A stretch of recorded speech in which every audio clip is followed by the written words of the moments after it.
Pemerintah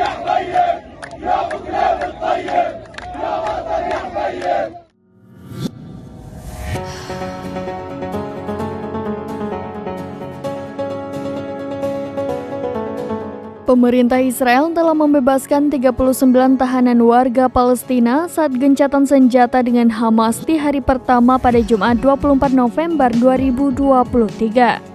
Kadura Fares, Ketua LSM Klub Tahanan Palestina mengatakan 33 tahanan yang dibebaskan di tepi barat diserahkan kepada tim dari Komite Palang Merah Internasional, sementara sisanya dibebaskan di Yerusalem.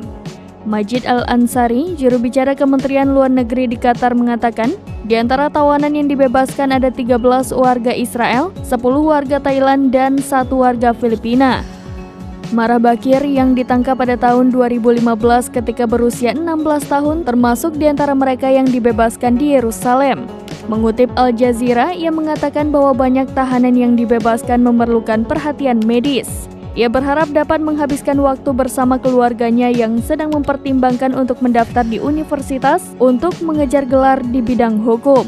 Warga Palestina yang dibebaskan dari penjara Israel disambut dengan perayaan pada Jumat malam saat mereka kembali ke kampung halaman dan desa mereka di Yerusalem dan tepi barat.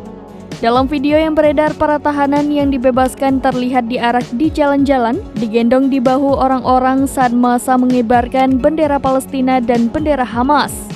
Komite Palang Merah Internasional di Israel dan wilayah kependudukan mengatakan bahwa mereka mengangkut kelompok tawanan tersebut dari Gaza ke perbatasan Rafah dengan Mesir.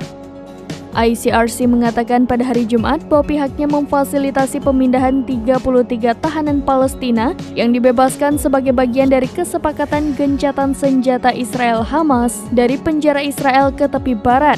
Namun pasukan Israel menembakkan gas air mata ke arah kerumunan warga Palestina yang berkumpul untuk pembebasan para tahanan di luar penjara Ofer di tepi barat yang diduduki. Pembebasan kedua belah pihak merupakan bagian dari kesepakatan gencatan senjata 4 hari dalam perang Israel-Hamas yang mulai pada hari Jumat.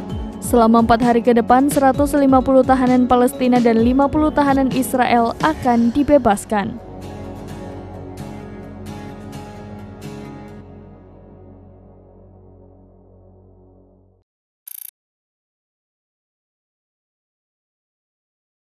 Download Tribun X sekarang, menghadirkan lokal menjadi Indonesia.